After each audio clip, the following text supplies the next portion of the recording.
Right then, okay. So, what day is it? Saturday.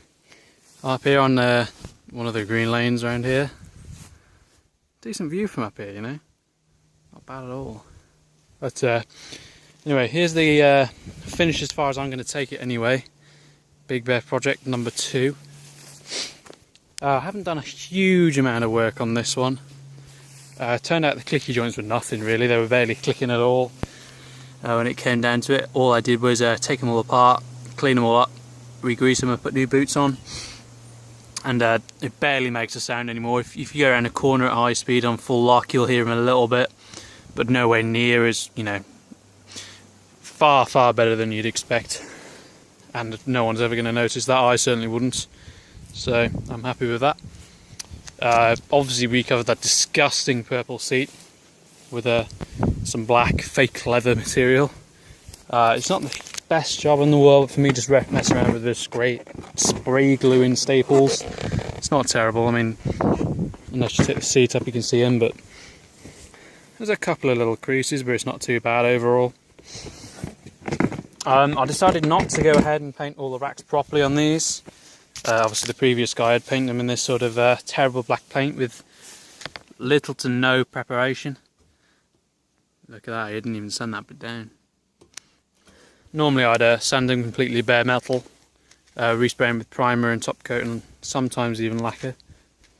So the wheels I did do because they were atrocious, but I went along the same lines. I mean, if they're not going to be painted, it doesn't really matter if I spray the wheels properly or not.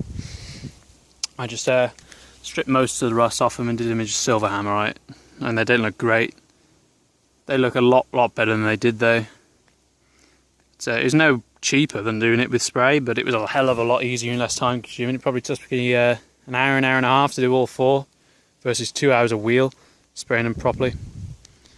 Plastics came out probably as good as any other quad I've had, or would I expect them to.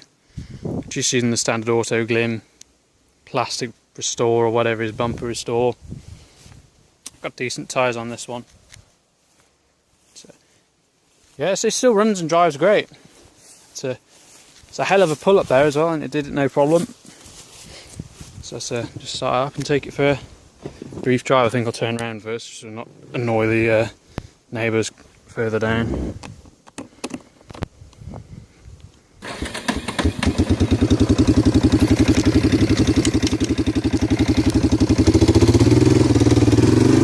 See, no clicking at all.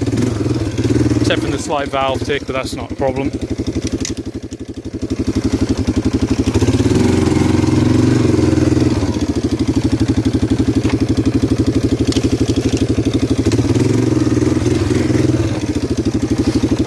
Might not stick it in high range, I reckon.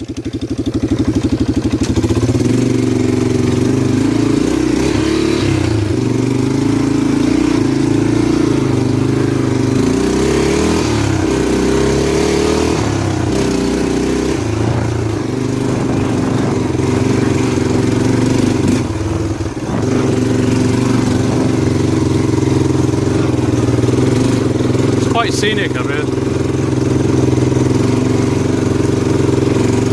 So you can just about hear it like that, but barely at all. I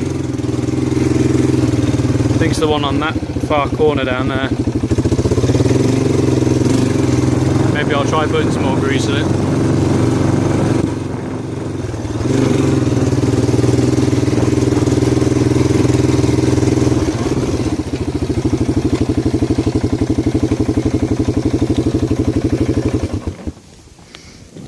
So yeah, not bad overall for a cheap ass old quad.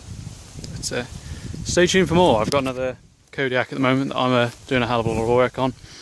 One of my favourite, well, it is my favourite platform, so video of that coming soon. See you in the next one. Subscribe.